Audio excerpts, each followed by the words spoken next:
കോഴിമുട്ടായി, കോഴിമുട്ടായി, നാടൻ കോഴിമുട്ടായി. രോഗി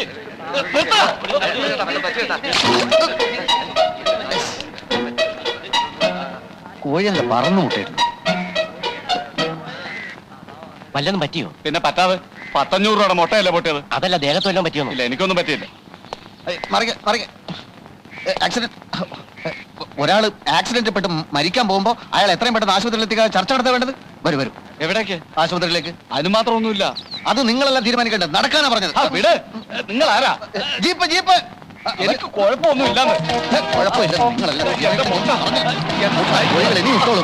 അങ്ങോട്ട് ഞാൻ ഈ ആക്സിഡന്റ് ഉണ്ടായാലും എല്ലാവരും രക്ഷിക്കുന്നതാ. ഞാൻ ശങ്കരമംഗല ആശുപത്രിയിലോട്ട് പോട്ടെ.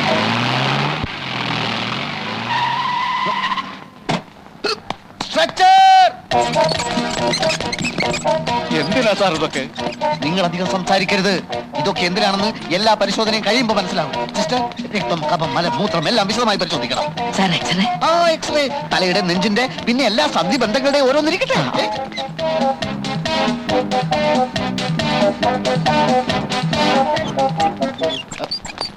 എല്ലാം എടുത്തല്ലോ? എടുത്തു സാർ. ഇതിലും ഭേദം ആക്സിഡന്റ് ഞാനങ്ങ് ചത്തുപോകുന്നതായിരുന്നു. അതിന് ഇനിയും സമയമുണ്ടല്ലോ. എല്ലാ പരിശോധനയും ചേർത്ത് ബില്ല് എന്ത് വരും? 1500 വരും സാർ. Very good. എങ്കിലും നേരെ ഡോക്ടറെ കൊണ്ടുപോയി കാണിക്ക്. എക്സ്റേ, പരിശോധന റിപ്പോർട്ട് എല്ലാം കാണിക്കണം. ഓപ്പറേഷൻ വേണ്ടി വന്നാൽ അത് ഉടൻ ചെയ്യാൻ ഏർപ്പാട് ചെയ്തേക്കും. ഒന്നിനും ഒരു കുറവും വരുത്തണ്ട. എന്റെ ഭഗവാനെ. ശരി ശരി ശരി. ശ്വാസം വലിച്ചുവിട്ടെ.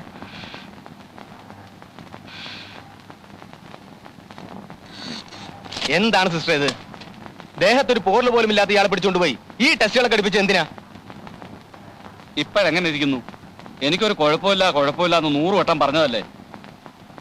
രോഗിയെ ആദ്യം കൊണ്ടുവരേണ്ടത് എന്റെ അടുത്തല്ലേ? അതിനു മുമ്പ് ഈ ടെസ്റ്റ് ഒക്കെ ചെയ്യാൻ ആരാ പറഞ്ഞു? പറയൂ. രോഗിയെ കൊണ്ടുവന്നത് മഹാദേവൻ സാറാണ്. പുള്ളിക്കാരൻ തന്നെ ടെസ്റ്റുകൾ എടുക്കാൻ പറഞ്ഞതും. ഈ മഹാദേവനെ നിങ്ങൾക്ക് പരിചയമുണ്ടോ? ഞാൻ ആദ്യമായിട്ട് കാണുക സാർ. ഒരു പ്രശ്നവും ഇല്ലാത്ത എന്നെ പിടിച്ചു വലിച്ച് ജീപ്പി കയറ്റി ഒരു വരവായിരുന്നു. അത് ശരി. ഈ പറഞ്ഞ മഹാദേവനാണ് ഈ ആശുപത്രിയുടെ ഉടമസ്ഥൻ. മനസ്സിലായോ? മനസ്സിലായി. എന്റെ കാശ് പിടുങ്ങാനുള്ള സൂത്രപ്പണിയായിരുന്നു ഇതൊക്കെ.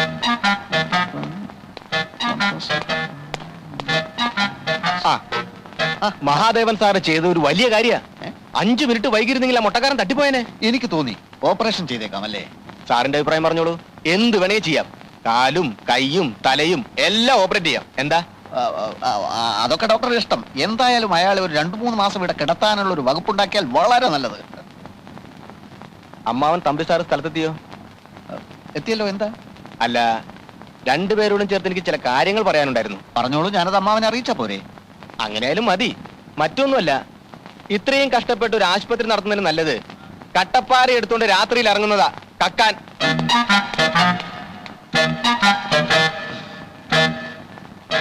എന്നെ ഇത്രയും നേരം മെനക്കെടുത്തിയാണ് 2 എണ്ണം പൊട്ടിച്ചേരണ്ട. ആശുപത്രി ഉടമസ്ഥൻ രോഗികളെ പിടിക്കാൻ നടക്കുക. കൊള്ളാം. ഇക്കാര്യം നിങ്ങളോട് ആര് പറഞ്ഞു? ആരെങ്കിലും ആവട്ടെ, ഇതായത് വെച്ചോളൂ. എന്താ ഇത്? ഇല്ല, എല്ലാം കൂടെ ചേർത്ത് 1600 രൂപ വരും. സാറേ, എനിക്കൊരു 100 രൂപ ജീപ്പിന്റെ കാശ്. അതും ഞാൻ കൊടുക്കണം? പിന്നെ ആരും ഞാൻ കൊടുക്കണം? അല്ല, ഒരു സംശയം ചോദിച്ചതേ ഉള്ളൂ.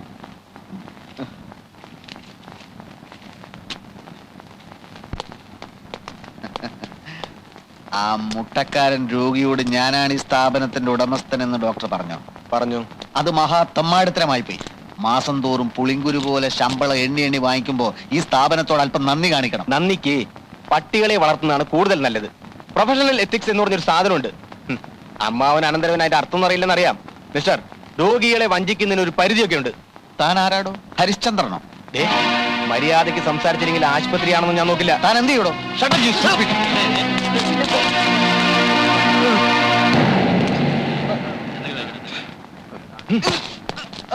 കള്ള പരീക്ഷകൾ. ആത്മാഭിമാനമുള്ള ഒരാൾക്ക് ഇവിടെ ജോലി ചെയ്യാൻ കഴിയില്ല. തന്റെ ജോലിയും കൂലിയും എനിക്ക് വേണ്ടോ? സർ, ഡോക്ടറോട് പോകരുതെന്ന് പറ. രോഗികളുടെ കാര്യം ആകെ പ്രശ്നത്തിലാവും. രോഗികൾ എനിക്ക് പ്രശ്നമല്ല. എന്റെ ശമ്പളക്കാരന്റെ ചൊൽപ്പടിക്ക് ഞാൻ നിൽക്കണോ? പോട്ടെ, എല്ലാവരും പോട്ടെ. വേണമെങ്കിൽ നിങ്ങൾക്കും പോകാം.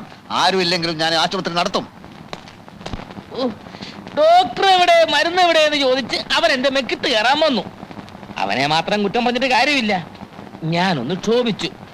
എന്റെ ദൈവമേ, അവനും ഒന്ന് ക്ഷോഭിച്ചു. സാവിത്രി, ഈ കാണുന്നൊക്കെ അവന്റെ സംഭാവനയാണ്. ആശുപത്രിയിൽ ഡോക്ടർ മരുന്നൊന്നുമില്ലേ? പിന്നെ മരുന്നുണ്ട്, പക്ഷെ ഡോക്ടർ ഇല്ല. ഡോക്ടർ എവിടെ പോയി? പതിവ് പോലെ പിരിഞ്ഞുപോയി. വിവരവും വിദ്യാഭ്യാസവും സംസ്കാരവും ഇല്ലാത്ത കഴുത. ആര് ഡോക്ടറോ? അല്ല, എന്റെ അനന്തരവൻ. ആശുപത്രി ചുമതല ഞാൻ നോക്കിക്കൊള്ളാമെന്ന് പോല വട്ടോ ആ തെണ്ടിയോട് ഞാൻ പറഞ്ഞതാ. ഫൂൾ. മാന്യന്മാരോട് പെരുമാറാൻ അറിയാമല്ല, സംസാരിക്കാൻ അറിയാമല്ല. ഒരു മാസത്തിനിടയ്ക്ക് ഇത് 3ാമത്തെ ഡോക്ടറാ പിരിഞ്ഞു പോകുന്നത്. ഇതിങ്ങനെ തുടർന്നാൽ ആ ആശുപത്രി വളപ്പിൽ തന്നെ ഒരു കുഴി കുത്തി എന്നെ അങ്ങോട്ട് മൂടിയാ മതി. ഉരുത്തം കൊട്ട കഴുത. കൈക്ക് ഭയങ്കര വേദന. വാ വാ. അമ്മാവൻ നേരത്തെ ഇങ്ങ് പോന്നോ? കിട്ടേണ്ടത് കിട്ടിക്കഴിഞ്ഞാ പിന്നെ അവിടെ നിൽക്കേണ്ട കാര്യമില്ലല്ലോ. എന്ത് പറ്റി അമ്മാവ, മുഖത്തും ദേഹത്തൊക്കെ? അതേ, ഒരു പശു ഓടിച്ചപ്പം മറിഞ്ഞു വീണതാ. അയ്യോ അയ്യോ. മോൻ എവിടെയായിരുന്നു? ആശുപത്രിയിലൊന്നും കണ്ടില്ല? അവിടുത്തെ സ്ഥിതി വഷളാവെന്ന് തോന്നിയപ്പോ ഞാനൊന്ന് മാറി നിന്നതാ. ഡോക്ടറെ ഞാൻ പിരിച്ചുവിട്ടല്ലോ. ആ കാര്യം എന്നെ ഒന്ന് അറിയിച്ചിരുന്നെങ്കിൽ ആ ആസ്മാക്കാരന്റെ കൂടെയുള്ളവന്റെ കയ്യിൽ നിന്ന് രക്ഷപ്പെടായിരുന്നു. അയ്യോ, ഇത് അയാൾ വലിയതാണോ? ഭാഗ്യം, അത് എനിക്ക് കിട്ടേണ്ട അടിയായിരുന്നു. എന്താ മഹാദേവ, ആശുപത്രിയിൽ ഒരു ഡോക്ടർ സ്ഥിരമായി നിൽക്കുന്നില്ലല്ലോ? അമ്മായി, ഈ ഇരിക്കുന്നത് എന്റെ അമ്മാവനല്ല, ദൈവ. എന്റെ ദൈവ. ആ ദൈവത്തെ തെണ്ടി, ചെറ്റ, നാറി എന്നൊക്കെ ഒരു ഡോക്ടറല്ല, ഒരു IAS വിളിച്ചാൽ പോലും ഞാൻ സഹിക്കില്ല. എനിക്കും തോന്നി എന്തെങ്കിലും കാര്യമായ കാരണങ്ങളില്ലാതെ നീ ഒരാളെയും പിരിച്ചുവിടില്ല. നമുക്ക് അടച്ചിടാം അമ്മാവ. ആശുപത്രി അടച്ചിടാം. നമ്മളെ കയ്യിൽ നിന്ന് ശമ്പളവും വാങ്ങി നമ്മളെ തന്നെ തെറിവിളിക്കുന്ന അമ്മാരെയും വെച്ചോണ്ട് എന്തിനീ സ്ഥാപനം മുമ്പോട്ട് പോണം? നിന്നോട് വെള്ളം ചൂടാക്കാൻ ഞാൻ പറഞ്ഞായിരുന്നു. മഹാദേവ, എന്തോ? ആ ആശുപത്രിയും അവിടെയുള്ള സ്വത്തുക്കളും നിന്റെ അച്ഛൻ നിന്റെ പേർക്ക് എഴുതി വെച്ചിരിക്കുകയാണല്ലോ. അപ്പൊ നിനക്കത് അടച്ചിടുകയോ തുറന്നിടുകയോ എന്ത് വേണമെങ്കിലും ചെയ്യാം. ഞാൻ നിന്റെ ആരുമല്ലല്ലോ. അച്ഛനും അമ്മയും ചെറുപ്പത്തിലേ നഷ്ടപ്പെട്ടു പോയ നിന്നെ പൊന്നുപോലെ പോറ്റി വളർത്തിയ ഞാൻ നിന്റെ ആരുമല്ലല്ലോ. അമ്മാവ, ആശുപത്രി അടച്ചിടുക എന്ന് പറഞ്ഞാൽ അത് പിന്നീട് ഗംഭീരമായി തുറക്കാൻ വേണ്ടിയാ. അതെപ്പോ? നന്ദിനി ലണ്ടനിൽ നിന്ന് FRCS കഴിഞ്ഞ് വരുമ്പോ, ഞങ്ങളുടെ കല്യാണം കഴിയുമ്പോ, ഭർത്താവിന്റെ ഹോസ്പിറ്റലിൽ FRCS ഭാര്യ ഡോക്ടറായി ഇരിക്കുക എന്നത് തന്നെ നാലാള് കേൾക്കുമ്പോ ഒരു സുഖല്ലേ? പിന്നെ ആശുപത്രി അടയ്ക്കുന്ന പ്രശ്നമേ ഇല്ല. 24 മണിക്കൂർ ഇതിങ്ങനെ പ്രവർത്തിച്ചുകൊണ്ടേ ഇരിക്കും. അത് നടക്കുവോ? അതെന്താ അമ്മാവ നടക്കാതെ? അതെ, അവക്ക് ഈയിടെയായിട്ട് നിന്നെ കുറിച്ച് അത്ര മതിപ്പില്ല. കത്തിലൊരു സൂചന ഉണ്ടായിരുന്നു. അമ്മാവ, നീ കൊളരാത്തവനാണ്, തെണ്ടിയാണ്, കഴുതയാണ്, പിടിപ്പില്ലാത്തവനാണ്, ഒജ്ഞാനനാണ് എന്നൊക്കെ ആരോ അവളെ എഴുതി അറിയിച്ചിരിക്കുന്നു. ആരത്? അമ്മായി ആയിരിക്കും. അയ്യേ, ഛേ, അവക്കെന്താ എന്റെ കാര്യം? നിന്നെ കണ്ണു കീറി കണ്ടുകൂടാത്ത ആരോ ഒരാൾ. ആരായിരിക്കും അമ്മാവ അത്? അതല്ലേ എനിക്കും അത്ഭുതം. കാര്യം അവൾ എന്റെ മോളാണെങ്കിലും ലണ്ടനിലൊക്കെ പഠിച്ചു വരുന്ന പെണ്ണോട് നമുക്ക് വല്ലതും നിർബന്ധിക്കാൻ പറ്റുമോ? എനിക്കാണെങ്കിൽ 24 മണിക്കൂർ ഒറ്റ പ്രാർത്ഥനയേ ഉള്ളൂ, നീ തന്നെ അവളെ കെട്ടണേ, നീ തന്നെ അവളെ കെട്ടണേ എന്ന്. അതിനിടയ്ക്കല്ലേ നിനക്കെതിരായിട്ടുള്ള ഈ ഊമക്കത്തുകളുടെ പ്രവാഹം. പക്ഷെ ഞാൻ അവക്കെഴുതി, നീ തെണ്ടിയല്ല, നീ കഴുതയല്ല, നീ കൊജ്ഞാനനല്ല, എന്തിന് നീ ബഹുമിടുക്കനാന്ന് വരെ ഞാൻ നുണയെഴുതി. പക്ഷേ അവള് വിശ്വസിച്ചായിട്ട് തോന്നുന്നില്ല. ഈ തെറ്റിദ്ധാരണ മാറ്റാൻ എന്താ ഒരു വഴി? ഞാൻ ആലോചിച്ചിട്ട് ഒറ്റ പ്രതിവിധിയെ കാണുന്നുള്ളൂ. നിന്റെ പേരുള്ള സ്വത്തുക്കൾ മുഴുവൻ അവിടെ പേരിലേക്ക് എഴുതി വെച്ച് നോക്കാം. എന്നിട്ട് അത് രജിസ്റ്റർ ചെയ്ത് അതിന്റെ ഒരു ഫോട്ടോസ്റ്റാറ്റ് കോപ്പി ലണ്ടനിലേക്ക് അയച്ചു നോക്കാം. അവിടെ മനസ്സ് മാറുന്നെങ്കിൽ മാറട്ടെന്നേ. പിന്നൊരു കാര്യം, എന്റെ പൊന്നു മഹാദേവ, ഈ ബുദ്ധി ഞാനാ പറഞ്ഞു തന്നെന്ന് ഒരു കാരണവശാലും അവൾ അറിയാൻ ഇടയാകരുത്.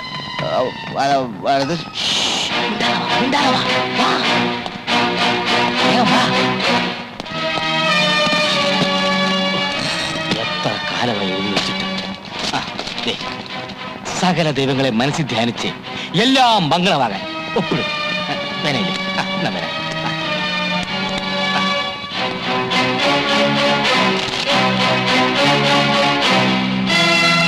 വെള്ളം ചൂടായി. നിങ്ങൾ ആ ചെറുക്കിനെ കൊണ്ട്. സാവിത്രി, മോനൊപ്പിട്.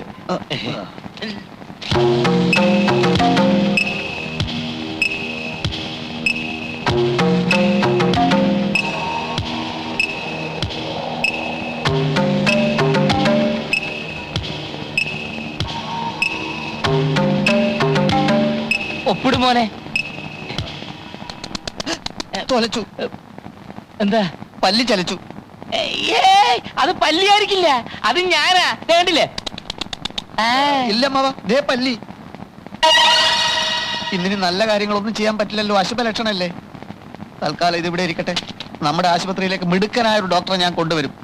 നല്ല രീതിയിൽ നടത്തിക്കാട്ടി നന്ദിനിയുടെ തെറ്റിദ്ധാരണ ഞാൻ മാറ്റും. അല്ല